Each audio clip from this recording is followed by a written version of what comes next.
estaba de esas veces que estaba yo cenando, compartiendo con una persona, un compañero de mi iglesia, se dijera, y de pronto así, ganas, rápido, y fui y no me percaté que el letrero, y entonces yo entro rápido, y pues a lo que iba, ¿no? Entonces metí en mi cubículo felino, y rápido, qué descanso. Cuando escucho voces de mujeres, dije, en la torre donde me vine a meter, ¿no? Y al teléfono le hablé, le dije, oye, me metí en un lío, avísame cuando ya no haya mujeres, ¿no? Esperamos que salieran las mujeres, pero cuando salí, me di la tarea de dar un recorrido y ver cómo es un baño de mujeres. Y entonces pensé en la canción de Mijares, ¿verdad? ¿Se acuerdan de salí del baño de mujer? ¿Sí? Si vas ahí, ¿qué dice? Si vas ahí mañana vuelves, es otra dimensión. Entonces estaba pensando cómo las diferencias entre cómo usamos el baño los hombres y las mujeres. Y pensando en algunas cosas, una de los motivos de crisis más fuerte que puede terminar una relación de pareja, ustedes pueden pensar que es las finanzas, y puede ser una infidelidad, y sí puede ser maltrato, sí, la suegra también, por supuesto, pero el uso del baño, esa es una severa crisis que puede poner un divorcio a una pareja. Ustedes saben que vivo solo, entonces, bueno, no solo, pero mire, cuando usted llega a una casa, es fácil darse cuenta que no hay una mujer ahí en el uso del baño. Por supuesto que ustedes habrán dado cuenta del baño, y hago todo lo posible porque los domingos esté en la mejor condición, pero cuando uno sale piensa, lo bueno es que en los restaurantes solo hay baño de hombres y baño de mujeres. El problema es cuando se vive, de hecho, pensando, mientras la pareja se enamora, ¿verdad? Y cada uno tiene su baño, ¿verdad? Pero cuando se van a vivir juntos y entonces toca que hay que usar el mismo baño, empiezan las crisis, ¿verdad? Ya empieza a haber crisis entre Adriana y Damián por la misma razón. Cuando una mujer sale del baño, deja el baño como si nadie hubiera entrado jamás. Sí, es cierto. Sí. Cuando un hombre sale del baño, deja el baño como para que nadie entre jamás. Ahora y es que esa necesidad que tenemos los hombres de practicar puntería todo el tiempo, entonces estamos, y tantica una manchita y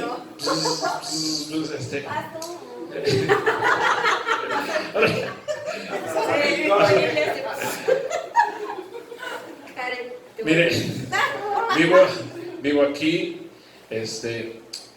mi hijo, y viene mi nieto, entonces ese día que llega, mi nieto se va al otro día, la pura testosterona y los orines por todos lados, entre el abuelo, entre el padre y el hijo y el Espíritu Santo. Bueno, hay que hacer un aseo a profundidad. El uso del baño es un problema, puede llevar a serios crisis de divorcio, tenganlo en cuenta. ¿Y qué me dicen de las toallas? Las toallas, el hombre suele dejar tirada la toalla, ¿no? La queja siempre de que recojas la toalla, de que la pongas en su lugar. Uno piensa que anda como en los hoteles. En los buenos hoteles, si quieres que te cambien las toallas, las dejas en el suelo, ¿no? ¿Sí o no? O sea, mientras están ahí guardaditas, pues no te las cambian. Entonces, a veces creo que los hombres estamos mal acostumbrados a los hoteles, por eso dejamos tirada la toalla. La única queja que creo que yo como hombre tengo de las mujeres es que dejan sus panties y sus chicheros, los lavan, porque la mujer tiene la tendencia a entrar a la regadera y lavar sus pantaletas y lavar sus chicheros, y luego Y luego dejarlas colgadas en el grifo, dejarlas colgadas ahí. Es como si fuera la bandera de los Estados Unidos ondeando, ¿no? Y yo pienso que a lo mejor lo hacen como marcando el territorio, así como los hombres marcamos el territorio con la orina. Pienso que ustedes marcan su territorio por si entra alguna fémina, que vea que aquí es territorio Beto. Aquí. Creo que esa es la única queja que pudiera tener. Pienso si alguna mujer viviera conmigo, ahora si no habría serias crisis por el uso del baño. Por eso, en conclusión, le doy toda la razón a Mijares. Si entras ahí, mañana vuelves, porque es otra dimensión. Ustedes hacen el uso del baño muchas veces mejor que nosotros. Y nosotros tenemos que aprender a eso. ¿Okay? Bueno, yo tengo y yo puedo ser lo que Dios dice que puedo ser. Ayer fui a dar un taller a Chilpancingo, a un taller de duelo, que espero hacerlo aquí también a fines de este mes. Por cierto, el próximo viernes tenemos nuestra clase de hermenéutica. Pero se encima por el diplomado. Sí, es cierto, lo haremos, es cierto, lo haremos el segundo, dentro de 15 días, el taller de hermenéutica, sí, es cierto, que bueno que me recuerdas. A fines de mes estaremos teniendo un taller de duelo para cerrar bien las pérdidas. Tengo ahí varios pacientes y amigos que han tenido pérdida recientemente. Uno de los personas, un hombre que venía al diplomado, lamentablemente él es carnicero, es muy carnicero, pero lo secuestraron, pidieron el dinero, lo dieron y tiene casi mes y medio, 2 meses que ya no regresa. Pues creo que sí. El punto es que ya no regresó. Y bueno, parece que su novia que venía también nos comunica eso. Entonces hay varias personas que han tenido pérdidas y voy a hacer un taller de duelo a fines de mes. De cerrar pérdidas, lo que has perdido, cuando has perdido desde tu mascota, tu trabajo, la salud, un divorcio y la muerte, por supuesto, ¿no? Entonces subiré a mi estado la invitación. Bien, pensando en esto, como en secuencia de lo que estuve ayer compartiendo, ¿qué hago con lo que me pasó? ¿Cómo manejamos las pérdidas? ¿Han escuchado la expresión mi vida es una tragedia? ¿Sí? O sea, es que mi vida es una tragedia. ¿Sí? Y vamos a ir al fondo del asunto. ¿Tragedia o desgracia? La vida de las personas está llena de eventos traumáticos. En términos populares se puede tipificar como tragedia o desgracia. Por ejemplo, para unas personas la muerte de su perrito puede ser una verdadera tragedia, mientras que para otros, pues sí es una desgracia, pero no es para tanto, ¿no? Estás llorando. Pienso, lo he dicho alguna vez, mi hija se ha acompañado de un perrito, ya va para 10 años, y pienso el día que fallezca ese perrito que ha sido su compañero, se va a poner muy mal, espero que no. ¿Qué es una tragedia y qué es una desgracia? Antes de que avance, ¿qué es para ustedes? Díganme ejemplo de tragedia, antes de que me meta en detalle. ¿Qué es para ustedes una tragedia? Piensen, ¿qué es una tragedia? Denme un ejemplo. ¿Una muerte es una tragedia? Ok, ¿sí? Un accidente donde haya... Un sismo. Sí. ¿Qué sería una desgracia? Esa sería 2 gracias, ¿no? Ay, no. Eso es 2 gracias. Algo más grave, pues. ¿Es más grave una desgracia o es más grave una tragedia? Denme ejemplo de una desgracia. Una desgracia. Una tragedia, si se me acuerda, una desgracia. Es que lo encuentra ahí. Eso, muy buen ejemplo. Sí. Desgracia. Miren, el término desgracia es que perdiste gracia, que alguien perdió gracia. Ahora, ¿por qué vas a perder gracia? Pues por algún evento, pues sí, catastrófico, algún evento traumático. Pero desgracia es que perdiste gracia. A tu vida perdió gracia, perdió belleza, perdió dulzura, perdió contentamiento y andas pues en la depre por algo que te pasó. ¿Saben qué le habrá pasado a mi pequeño angelito? Bueno, el pequeño angelito, miren cómo perdió, hasta los Avengers sufren, miren, ¿sí saben quién es esa chica, verdad? Cynthia Clitbo. ¿Eh? Cynthia Clitbo. ¿No existe? ¿Sí? Okay. Sí, ella es. Tragedia. ¿Qué es tragedia? Tragedia es eventos en extremo dolorosos que se supone son consecuencia de un castigo divino.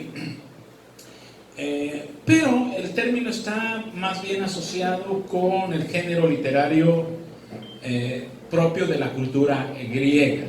Esa expresión, mi vida es una tragedia griega, vamos a explicarla. La tragedia griega es un tipo de obra dramática con acciones fatales que generan espanto y compasión.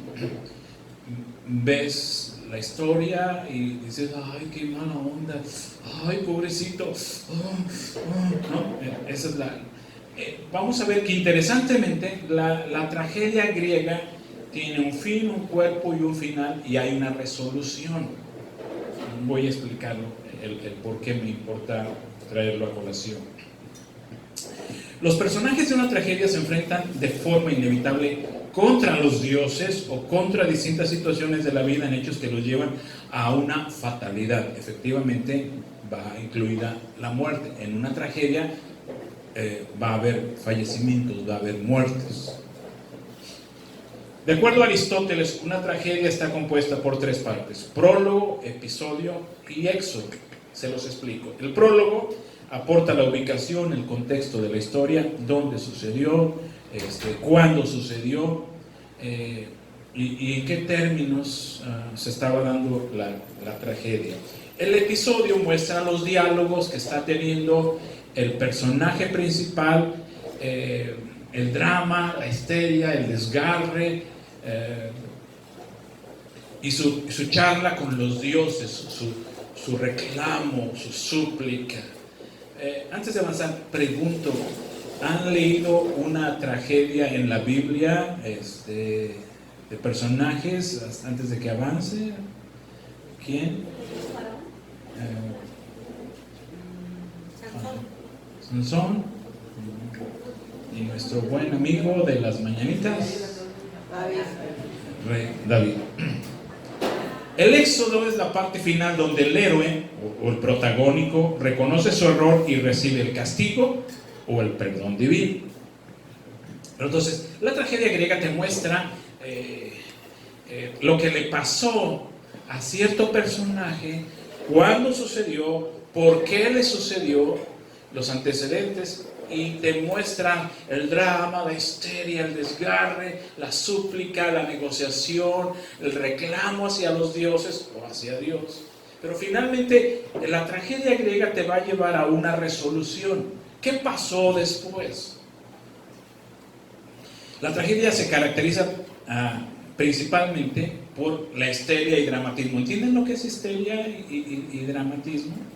¿Sí? ¿Recuerdan que se supone que las mujeres eran las únicas histéricas, porque histeria viene de útero, y decían que las mujeres que tienen útero son histéricas, ¿no? Después entendimos mejor que la histeria es una cualidad, una característica de ser histriónico, de ser muy dramático, de tirarte al suelo, de llorar, de cortarte las venas.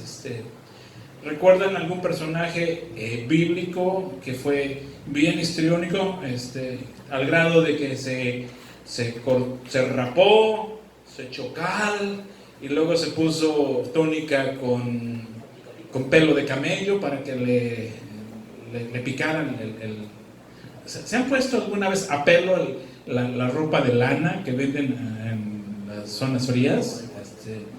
Porque los abrigos ya de lana pues tienen su forro por dentro y toda la cosa, pero un suéter de lana a pelo, digo, sin ropa aquí abajo, si yo no soporto las etiquetas, por eso he hecho a perder mis camisas, no soporto las etiquetas, ahora en suéter de lana. La tragedia se caracteriza por la histeria, por el desgarre, por el drama. Y eso no es del todo malo. El problema es que hay gente que lo que les pasa lo viven en la lógica de la tragedia. Ahorita se las explico. Todo lo que les pasa. ¿Qué es la lógica de la tragedia? Vivir continuamente en la histeria y en el drama. Todo el tiempo estarse tirando para que lo levanten. Ay, cómo sufro. Ay, ¿por qué a mí tenía que pasarme esto? Ay, yo soy la más mala del cuento, soy una burra, soy un estúpido. Y todo el tiempo se está tirando al suelo. Viven en la lógica de la tragedia. ¿Sí? Su discurso es muy victimista, hemos dicho, ¿no? El gran problema de vivir en la lógica de la tragedia es que la persona que escoge esa actual se olvidan de ponerse al frente de su vida y entonces se ponen atrás de su tragedia, de lo que les pasó, de lo que les está pasando.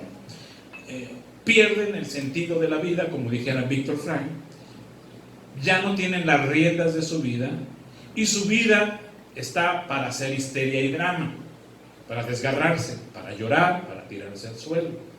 ¿Sí? No hay algo que los jala y voy detrás de este propósito, de este anhelo, de esta meta. No, su vida se caracteriza por siempre estar tirados en el suelo, desgarrándose. Todo el mundo es malo, Dios es malo, ¿por qué me castiga de esta manera? El evento doloroso que les sucedió, porque por supuesto es muy doloroso, les consume y prefieren irse hasta atrás, dejarse llevar por el victimismo, por la catarsis. Su vida es una catarsis continua.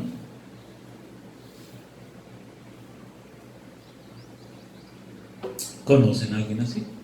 No. Que su vida sea una tragedia continua.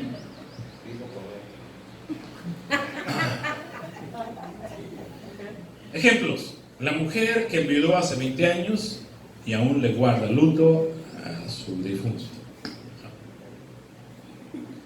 Ejemplo, el piloto que lo corrieron hace 10 años y todavía lo ves en los pasillos del aeropuerto, ahí con su banderita, y hace 10 años que cerraron a Mexicana de Aviación, ¿no? Y todavía andan haciendo ahí.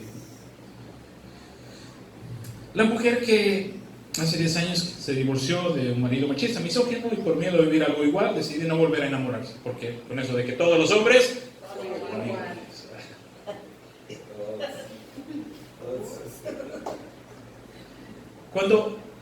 Cuando tú te pones atrás de tu tragedia, el mensaje que le das a los que te están observando y por ende a ti mismo es: esto me pasó y yo no puedo hacer nada. Te hablan y te hablan de lo que les pasó. Hace el mes pasado, el año, hace 10 años, esto me pasó. Su vida, su eje central es: esto me pasó. Esto me pasó. Tantito platicas: esto me pasó. Por tanto, no se ponen al frente de su vida, ya no están al frente de su vida, están atrás y solo se dejan llevar por el drama y por el dolor. Su vida es un continuo expresión de drama y de dolor. En síntesis, la persona es que ya no vivo, sobrevivo. Y entre los pulcazos, entre las micheladas, entre las gomichelas, entre las frutichelas, y pues tienes ahí, aunque no sea viernes de cuerpo lo sabe. Déjenme les hablo, para hacer un contraste enseguida, de un experimento que me enteré, un experimento con ratas. pusieron a unas ratas en una jaula y conectaron la puertita a corriente de electricidad, de tal manera que las ratas, cada vez que tocaban con su hocico, con sus manos, cada vez que tocaban la puertita, recibían una descarga eléctrica. ¿Sí? Entonces, las ratas son inteligentes, son muy inteligentes, ¿no? Supieron por dónde entraron y cuando se acercaban a la puertita recibían una descarga eléctrica. Cada vez que se acercaban y tocaban, una descarga eléctrica. Pocos días duraron vivas, se deprimieron y se murieron. Tenían agua, tenían comida, ¿sí? Y les hacían el aseo, ¿verdad? Pero el punto es, estamos encerradas y cada vez que está la puertita, la tocamos, le recibimos descarga eléctrica. Una semana y fallecieron. En algo similar pusieron otro grupo de ratas. Estas ratas, a diferencia, la puerta también daba descargas eléctricas, pero ellas tenían una variante. Había dentro de la jaula, ahí cerca, una palanquita que al moverla daba vueltas. ¿Sí? ¿Qué es ese ruido?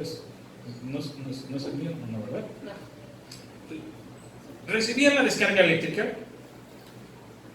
pero tenían una variante. Había una palanquita, movían la palanquita y veían cómo la palanquita daba vueltas. No se les abría la puerta, no les daba más comida, no había libertad. Lo único es que movían una palanquita y daba vueltas la palanquita. Como una rueda de la fortuna, ¿no? Se movía algo. Esa es la única variante. Pero por esa variante, las ratas vivieron 10 veces más de lo que vivieron las que no tenían la palanquita.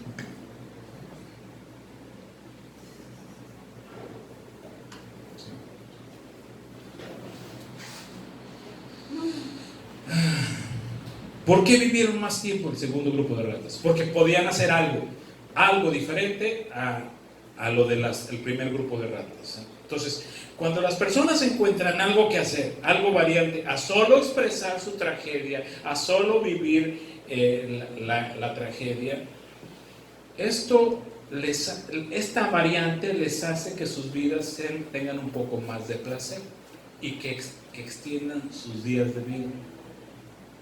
¿Me siguen la idea hacia dónde los quiero llevar? Entonces terminamos de ese punto, ya para que los diga. Okay. Las personas que se paralizan y se dedican solo a vivenciar su tragedia, que se colocan detrás de su tragedia, enferman de más cosas y mueren más temprano, viven menos. Las personas cuya vida solo está en función de expresar su drama, de ser las víctimas, de su discurso es cómo sufro por lo que me pasó y no le agregan ninguna variante a su vida, se enferman más y viven menos. Y eso no solo está comprobado, no solo está comprobado en ratas, también está comprobado en humanos. ¿Le ayudas para que suban a Blanquita? Y tú también, sí, rápido, los últimos.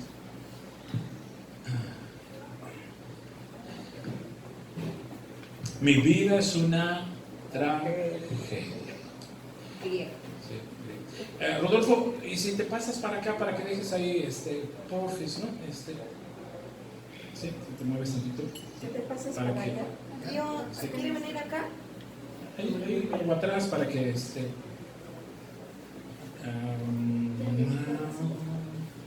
también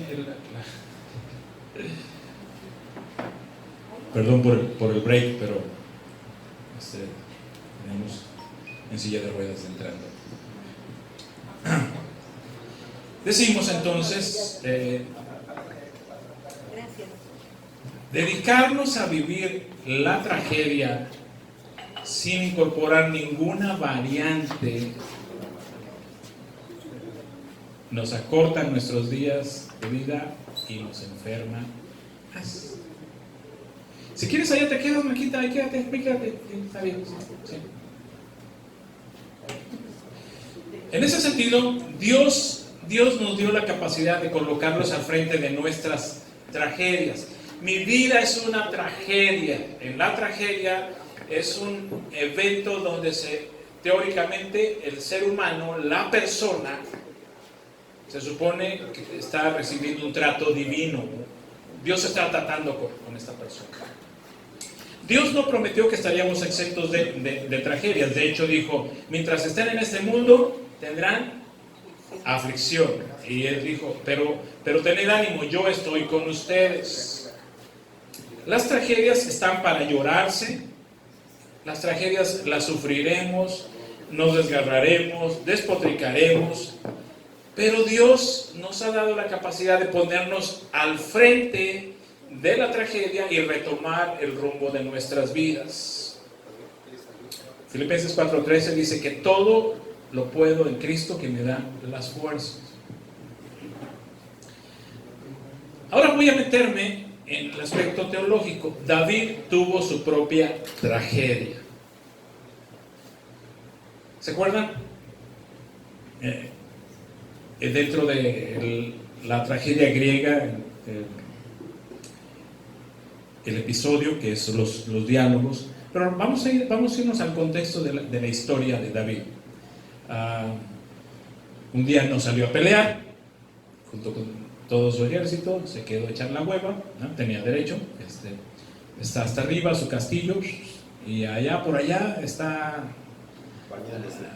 Betsabé, como Dios lo trajo al mundo, y pues se le antojó de las mañanitas, ¿no? Entonces dijo, pues ya compuse las mañanitas, ya me merezco un buen refrigerio, y pues la manda a traer, ¿no? Sí, ya me merezco el pastel. Ya, palabras más, palabras menos, duerme con ella, manda a matar a su esposo, la embaraza, pues ya sin el esposo, se la lleva a vivir, tienen un hijo, y el hijo se enferma. David, como buen creyente en Dios, él va a hacer lo que esté a su alcance. Dice 2 Samuel 12:16, David rogó a Dios por el niño, ayunó, entró y pasó la noche acostado en el suelo. Vemos también, nos hemos entrado, entonces les dije, se rapó, se cortó el pelo, se rapó, se echó silicio, ceniza, se puso túnica de camello, él se atormentó. Pensó que con esto podía ablandar el corazón de Dios. Los ancianos de su casa fueron a él para hacer que se levantara del suelo. ¿Dónde estaba David? En el suelo. ¿Había comido? No. ¿Pasó la noche dónde? En el suelo. En el suelo. Los ancianos, su consejo fue a verlo y lo animaron para que se levantara del suelo. Pero él no quiso y tampoco probó los alimentos que le llevaban. Verso 18, sucedió que el séptimo día, ¿cuántos días estuvo así? 7 días. ¿Aguantaría 7 días en el suelo sin comer? Y luego rapado y con cal, y digo con ceniza, tirado. ¿Estaba en un drama? Sí. Al séptimo día murió el niño, murió su hijo. Y los siervos de David temían informarle que el niño había muerto, pues pensaban así: he aquí que cuando el niño todavía vivía, le hablábamos y él no quería escuchar nuestra voz. ¿Cómo vamos a decirle que el niño ha muerto? Puede suceder algo. ¿Qué podía suceder? ¿Qué temían ellos? ¿Qué puede suceder? Que se suicidara. Completarse la tragedia. La tragedia es la historia de un evento donde hay un desenlace mortal, donde el protagónico, los dioses están tratando, la tragedia griega, están tratando con él por castigo.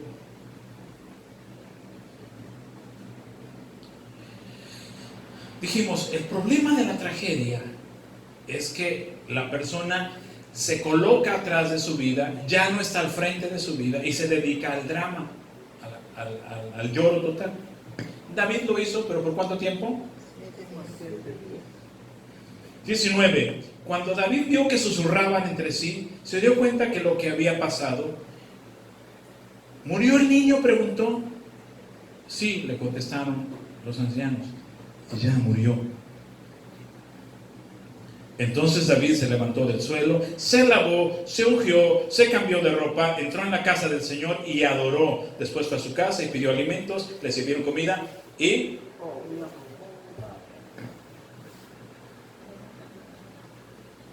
sus siervos le preguntaron, ¿qué es esto que has hecho? Mientras el niño vivía, ayunabas y llorabas, pero ahora que ha muerto te levantas y comes. O sea, ¿de qué me perdí, David? Señor, ¿de qué me perdí? ¿No? Estaban asombrados, ¿no? Entonces, ¿de qué me perdí? Es una farsa. Sí. Una farsa. Pues estás fingiendo, ¿no?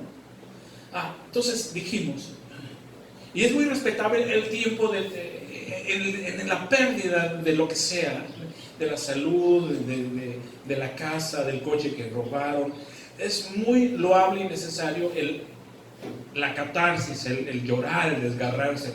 El problema que quiero enfatizar para mucha gente es que en su drama se pierden. El problema de vivir en la lógica de la tragedia es que la persona deja de colocarse al frente de su vida y se coloca atrás y se dedica a la histeria y al drama. ¿Cuánto tiempo se dedicó a la tragedia, al drama, David? 7 días. Y después es interesante, se levantó del suelo, se lavó, y sí, después de 7 días de estar tirado en el suelo, sobre todo los dientes, ¿verdad? Se ungió, se perfumó, es decir, se cambió de ropa, fue a adorar, entró a la casa de Dios y fue a adorar antes de cualquier otra cosa. O sea, se lavó, no podía entrar así las garras en la presencia de Dios, se lava, se unge, entra, va a adorar, después de que va a adorar, regresa y así, la cecinita y la rachera que va a estar ahí, un agua de horchata que ya está ahí congelando, bien muerta. Sus hijos le preguntaron, ¿qué es esto que has hecho? Mientras el niño vivía, ayunabas y llorabas, pero ahora que ha muerto te levantas y comes. Y él respondió, mientras el niño vivía, yo ayunaba y lloraba pensando, ¿quién sabe si el Señor tendrá compasión de mí y el niño viva?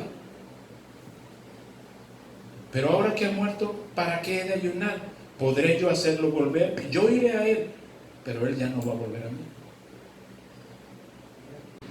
Estaba atrás de su tragedia, pero en un momento dado se coloca al frente ya.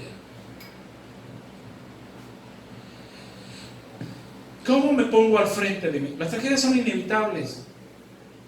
Todos hemos ya sufrido alguna tragedia. La tragedia y desenlace fatal, la pérdida completa.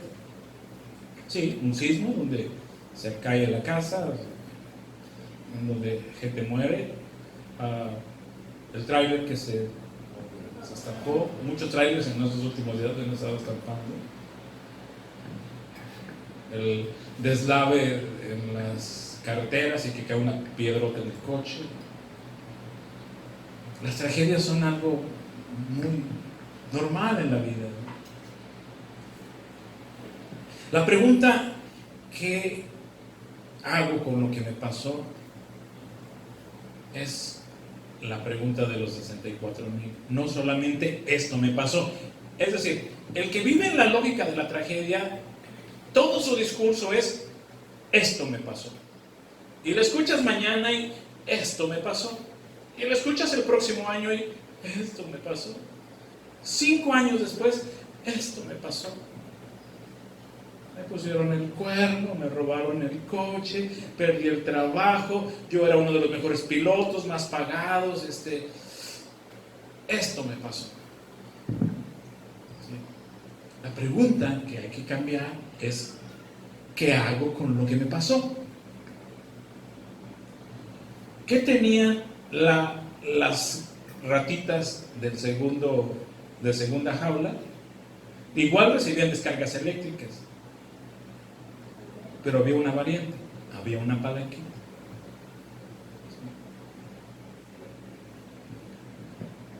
¿Qué es lo que yo puedo hacer? Sea lo mínimo, pero que me saque del marasmo de la tragedia. Solo recordando, Víctor Frank, psiquiatra de origen judío, se lo lleva también en los trailers, va a estas, ¿cómo se le llaman? Los guetos, igual que muchos judíos, igual que ellos trabajaba jornadas extremas, igual que ellos recibía comida la mínima echada a perder, igual que ellos se empiojó, igual que ellos se empolvó. La gran mayoría murió ahí. ¿Por qué él no murió? Porque él decidió incorporar una variante. ¿Qué fue? Él se propuso 3 cosas. Número 1, sobrevivir. Número 2, ¿cómo puedo ayudar con mis conocimientos a la gente que está sufriendo? Igual que yo. Número 3, ¿qué puedo aprender de esta tragedia? Haber incorporado esa variante le costó a él, para bien, su vida, o sea, es decir, no murió, y después de regreso hizo su libro de su experiencia, El hombre en busca del sentido de la vida, que se hizo un bestseller, y ya con la venta de ese libro pues ya puede vivir muy cómodo, ¿no? Aparte, conferencia tras conferencia tras conferencia, y su consultorio, y todo el mundo quiere ir a que lo atendiera el que sobrevivió a la tragedia, ¿no? ¿Qué hago con lo que me pasó? ¿Me fueron infiel o fui infiel? ¿Pero qué hago con eso? Hice un mal negocio, 100,000 o 50,000, ¿pero qué hago con eso? Hice tratos con gente indebida, ¿qué hago con esto? Tomé malas decisiones, ¿qué hago? Pagué mal con bien, ¿pero qué hago? ¿Qué hago ahora? Recuerden, les he hablado que hay 2 tipos de preocupación: la preocupación pasiva y la preocupación constructiva o activa. La preocupación pasiva no hace nada, solamente da vueltas como las ratitas y hace el drama. La preocupación activa le aumenta o le agrega una variante: algo puedo hacer. Tengo 30 kilos de sobrepeso, casi subo 3 escalones y ya, ¿pero qué puedo hacer? Soy diabético. Bueno, puedo ir a dar una vuelta a la cuadra todos los días, y después de un mes voy a darle 2 vueltas, ¿no? Algo puedo hacer. Puedo dejar de tomar coca o refresco, ¿no? Algo puedo hacer, una pequeña variante, lo mínimo, pero algo sí puedo hacer. Esto fue la diferencia entre el primer grupo de ratas y el segundo. La preocupación pasiva no produce ninguna solución, solo se dedica a hacer catarsis, a hacer la histeria, a hacer el drama. Lo cual de entrada es bueno y necesario. Llorar, desgarrarse, despotricar, es bueno en una primera etapa. Cada personaje bíblico fue libre de expresar sus emociones. Jesús mismo lo hizo. El pasaje más corto de la Biblia es: Jesús lloró. Es sano desgarrarse, es sano gritar, es sano reclamarle a Dios, pero no pasarte gritándole a Dios, exigiéndole 2 años, 3 años, 10 años. Hay un tiempo donde, como David, ya lloré, despotriqué, ya supliqué y me puse hasta atrás. Parte de mi tragedia, me puse hasta atrás, ¿sí? Pero llega un momento donde yo digo: ya estuvo, y voy a retomar las riendas de mi vida. Que me engañaron, y ahora ¿qué voy a hacer? Perdí la casa, me abandonaron, y ahora ¿qué voy a hacer? Fracasé en esto, sí, pero me lo vienes diciendo hace 4 años. O el piloto de Mexicana, me lo vienes diciendo. Sí, voy, vengo a Canadá, subo, bajo, regreso, y ahí está el cuate, el piloto ahí.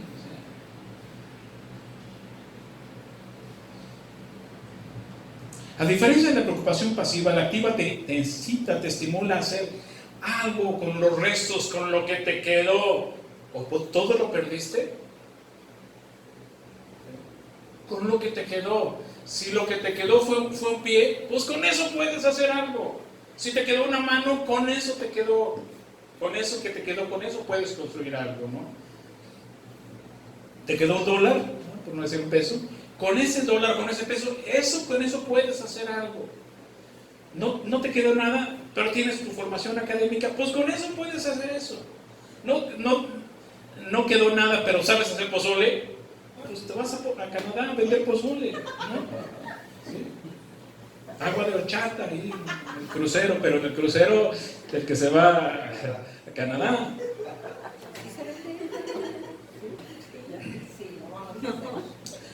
La preocupación activa dirige tus ojos a algo que puedes hacer. Las ratitas, ¿qué hacían? Iban y movían una palanquita, solamente la veían mover, es todo. Pero eso les alargó su tiempo de vida. ¿Quieren alargar su tiempo de vida aquí en esa tierra? Encuentren algo que hacer. Y no solo la histeria de la tragedia. Levantarnos, por supuesto, como cristianos es una responsabilidad testimonial. ¿Qué le falta a estas atletas?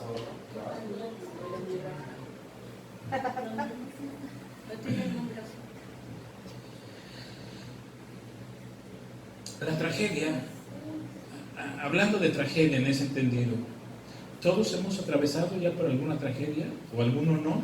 Tampoco estás muy joven todavía desde tragedia. ¿Han vivido tragedia? Es la pérdida total. No necesariamente que alguien murió, pero entonces se murió el papá también. ¿Ya? ¿Cuántos años tenías cuando falleció tu papá? Cuando falleció, 12. Sí. La muerte de un padre te manda a senderos, ¿no? La tragedia va a provocar mucho dolor. Lo que te pasó, Blanquita, es una tragedia. ¿Es una tragedia o una desgracia? Yo quisiera agregar que partiendo del género literario, la tragedia se caracteriza porque todos pierden, suman a un mal evento, una desgracia, le suman, la quieren resolver con otra desgracia más grande y otra desgracia, y al final del drama que se vive a partir del, repito, del género literario, todos los personajes salen perdiendo. Pienso por ejemplo en Hamlet, o Shakespeare fue el pionero en el dramaturgo por excelencia, que hace tragedias. En la tragedia, ¿qué? Pero las tragedias no se resuelven a favor, todos salen perdiendo. En la tragedia como tal, déjame, te detengo tantito, porque mi cierre es con la tragedia griega. En la tragedia griega, déjame mejor avanzo, lo acepto. O sea, ya me Sí. traducción de verdad. Regreso con este punto. Ok, las tragedias las vamos a vivir, pero tenemos la responsabilidad de decirles, de mostrarles a los demás, mínimo a los hijos o a los nietos, que ya soy abuelo, ¿qué hice con esa tragedia? Convertirla en desgracia. Se pudo, algunos la convirtieron en desgracia. Y entonces, ¿qué es desgracia? Que perdiste tu gracia, perdiste tu encanto, perdiste tu belleza. Tal vez nunca nos enteremos de cómo les afectó bien o mal a la gente que nos vio. Pero mucho más cuando tenemos a alguien que nos está observando. Tus propios hijos, ¿no? Tus nietos, decíamos hace rato, tus vecinos, que dicen que saben que eres creyente, ¿no? Pensaban que eres creyente, porque les has dicho que eres creyente, les dice folletos y todo eso. Y cuando vino una tragedia, y no está mal el desgarrarse, por favor, no está mal el llorar, no está mal por un tiempo irse hasta atrás. El problema o lo que quiero llevarlos es, pero hay un tiempo después de llorar, después de lamentarse, donde tenemos que regresar al frente de nuestra vida. Esto es lo que nos trae David. Hombre como todos, lleno de defectos, gobernado a menudo por sus pasiones. ¿Por qué se metió en este lío? Porque fue gobernado por pasiones. Y lleno de tragedias sexuales, pasionales, familiares. ¿Fue el único hijo que se le murió? ¿Se acuerdan qué le pasó a su hija? ¿Quién la violó? Su propio hermano. ¿Y luego qué pasó con su hijo? Su otro hijo lo fue a matar. Y este termina ahorcado en una rama de un árbol. Políticos, su propio hijo lo quiso destronar. Histérico y dramático hasta más no poder tenemos a David. Pero después de sus tragedias siempre buscó colocarse al frente de ellas. Ven sus salmos y ves cómo se tira al suelo, pero no cierra el salmo sin decir: pero Dios en su infinita sabiduría me dio otra oportunidad, pero Dios me levantó, pero Dios apareció. Y entonces siempre le da un cierre y termina colocándose al frente de su vida, no atrás en su tragedia. 1 Samuel 33. David y sus hombres, dice la historia, llegaron a la ciudad y aquí que estaba incendiada y que sus mujeres, sus hijos y sus hijas habían sido llevados cautivos. Ellos fueron a pelear para extender su territorio, y cuando llegan ya les dieron atraparse. Llegan y cuando vienen, lees la historia, desde que van avanzando dicen: mira el humo, y apúrale el paso, y ya vienen con los caballos. Cuando llegan, la ciudad está saqueada. Se llevaron a sus hijos y se llevaron a las esposas de todos los guerreros de David, incluyendo la suya.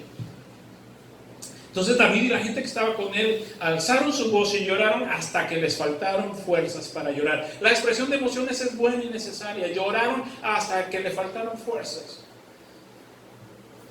Pero David, dice el verso 7, se fortaleció en el Señor, su Dios, y consultó al Señor y le dijo: Señor, ¿he de perseguir a esa banda? ¿La podré alcanzar? Y el Señor le respondió: persíguela, porque de cierto la alcanzarás y librarás a los cautivos.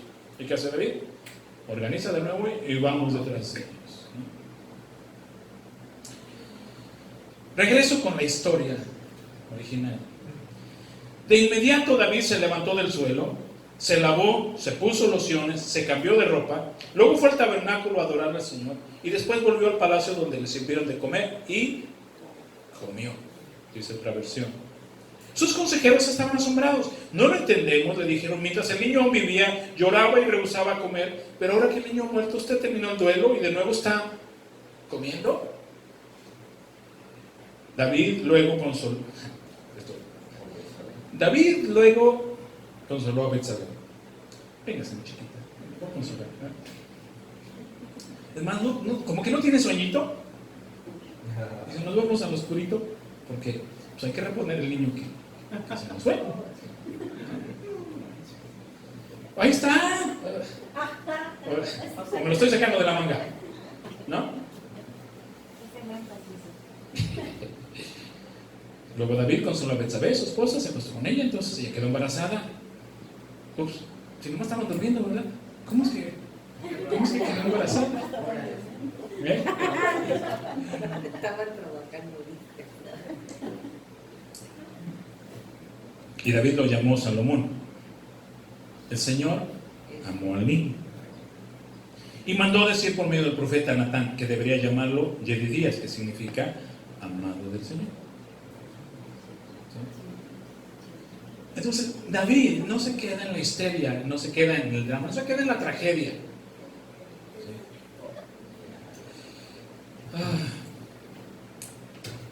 Es entendible, y nos van a pasar tragedias. El día malo, dice Efesios, Hay un día malo para todos. Es bueno hacer el drama. David la regó, falló, pecó, vaya pues. Pagó sus consecuencias, su hijo enfermó y finalmente murió. Lloró, se desgarró, se atormentó, se rapó la cabeza, pero una vez expresadas sus emociones y una vez no habiendo nada que hacer, se levanta, se baña, se perfuma, fue a adorar a Dios. Esta es una parte importante también. Ya se levanta y antes de cualquier cosa, antes de ir a dormir con su mujer, antes de comer, antes del agua de horchata, antes de la cecina y la longaniza y la arrachera, fue y adoró a Dios. Nosotros ya lo hicimos, así que podemos ir. Podemos ir en paz al ratito. Regresó, pidió de comer, luego fue a consolar a su esposa.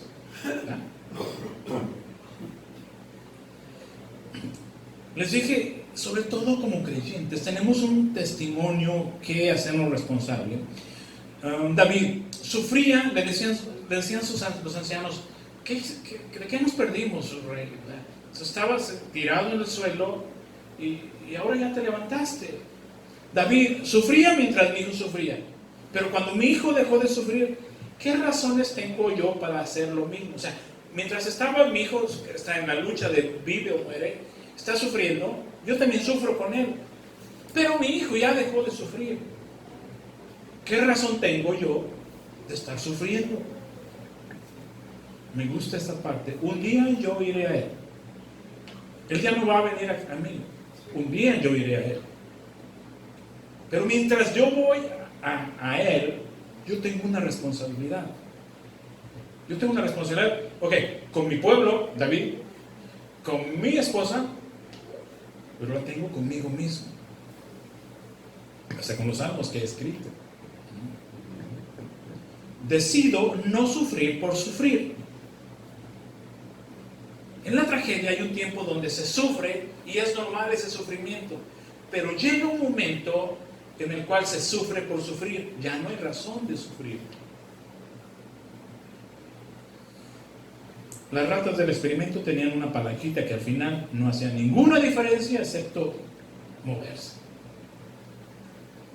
Nosotros tenemos una palancota que se llama Dios, que prometió nunca dejarnos solos, aunque todos estuvieran en nuestra contra. Y si me ayuda a hacer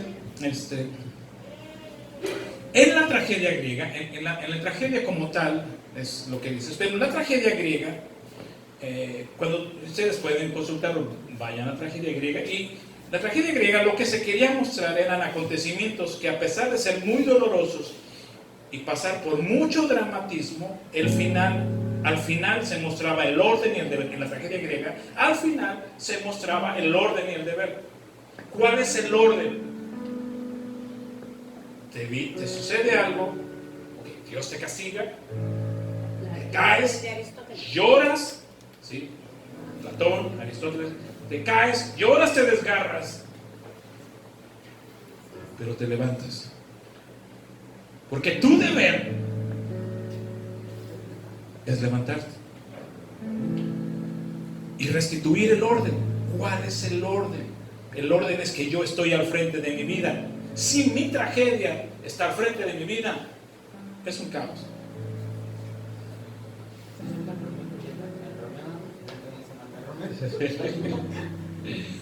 En las obras de la tragedia griega se mostraba cómo restablecer el orden, cómo seguir creciendo, cómo volver a tomar las riendas de la vida.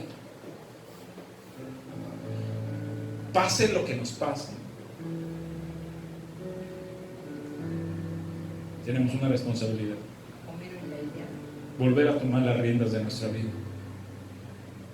Hay gente que nos está observando. Por eso Pablo dice, teniendo una gran nube de testigos a nuestro alrededor. A veces esos testigos son los simples vecinos, a veces es nuestra familia. ¿Sí? A mi mamá le pasó esta tragedia, a nosotros nos pasó, a mi papá le pasó. Pero ¿qué hizo mi papá con la tragedia? ¿Sí? ¿Qué hizo mi mamá con la tragedia? o la venimos escuchando hace 10 años sobre su tragedia. ¿Qué hizo? ¿Qué hizo para levantarse?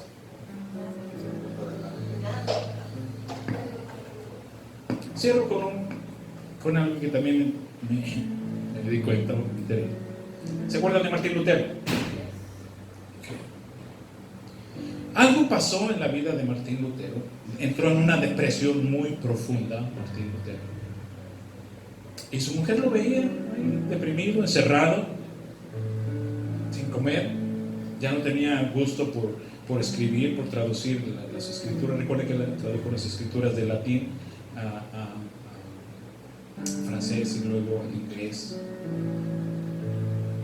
Su mujer, desesperada, hizo algo poco loco. Narra la historia. Se viste de negro como quien va a un sepelio. Lutero está en su cuarto encerrado. Ella se viste de viuda, se viste de negro. Entra al cuarto. Su marido, Martín Lutero, la ve y le pregunta: ¿por qué estás vestido así? ¿Quién se murió? La respuesta de ella fue: ¿qué no sabes? Se murió Dios. Y Martín Lutero dijo: ¿estás loca? Dios no puede morir. Dios no ha muerto. Y ella le dijo: pues para mi marido sí murió. Para mi marido. Porque si su Dios estaría vivo, entendería que no importa lo que le haya pasado, Él tiene el respaldo de Dios. ¿Qué creen que hizo Martín Lutero? Dejó su depresión. Digo, tienes toda la razón. Salió su depresión, volvió a tomar su trabajo, volvió a su trabajo de traducir las escrituras. ¿Se murió Dios? ¿Tu vida es una tragedia griega? Recuerden, siempre hay algo que hacer, aunque sea mínimo. Pero ese mínimo tiene el potencial de sacarnos del marasmo, de la depresión, de la histeria y del drama. Entonces siempre hay que encontrar eso mínimo que se puede hacer. Ese salir a caminar, ese pintar, no sé, manualidades. Algo se puede hacer. Tenemos una responsabilidad de levantarnos para dar testimonio. Nos demos o no nos demos cuenta que alguien nos está observando. Finalizo. No tenemos una palanquita, tenemos una palancota que se llama Dios, y Dios no ha muerto y está a nuestro favor. Amén. Me encantó el asunto de la tragedia griega, porque suceda lo que suceda, la tragedia griega te lleva a restaurar, te muestra cómo restaurar el orden y el deber. Y el deber y el orden no es que estemos atrás de las cosas, del dolor, sino que estemos enfrente. Pásenos lo que nos pasa.